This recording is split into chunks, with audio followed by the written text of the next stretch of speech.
చెల్లి అంటుంది, అయ్యా నా భర్త మారతాడని అనుకోలేదు. జనవరి 1 వస్తే రాత్రంతా తాగి ఎక్కడ పడిపోతుండేవాడో నేను నా కూతుర్లు వెళ్ళి తెచ్చుకునేవాళ్ళం. పండగలు వచ్చినా పబ్బాలు వచ్చినా ఎక్కడ దొరికేవాడు కాదు.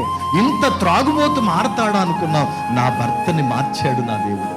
నువ్వేదైనా పోగొట్టుకున్నావేమో, ఏదైనా కోల్పోయినట్లయితే దేవుడు తిరిగి మరలా నీ ఎదుటికి దాన్ని తీసుకొస్తాడు, నీకు చూపిస్తాడు. దేవుడు తిరిగి నిన్ను మరలా కడతాడు. పాడైపోయిన దావీదు గుడారాన్ని నేను తిరిగి బాగు చేస్తాను, దాన్ని పాడైన దాన్ని నిలబెడతానన్నాడండి దేవుడు. నీ జీవితాన్ని నిలబెడతాడు, నీ కుటుంబాన్ని నిలబెడతాడు, నీ బిడ్డలు నిలబెడతాడు. నువ్వు కోల్పోయిన ఆనందాన్ని మరలా నా దేవుడు తిరిగి ఇవ్వగలడండి. అమ్మ, ఈరోజు నువ్వు అనుకోనని కార్యాలు నీ కుటుంబంలో దేవుడు చేయను గాక. నువ్వు ఊహించని కార్యాలు నీ కుటుంబంలో దేవుడు చేయను గాక. నువ్వు ఎక్స్పెక్ట్ చేసి ఉండవు అలాంటి కార్యాలు నా దేవుడు చేస్తాడు.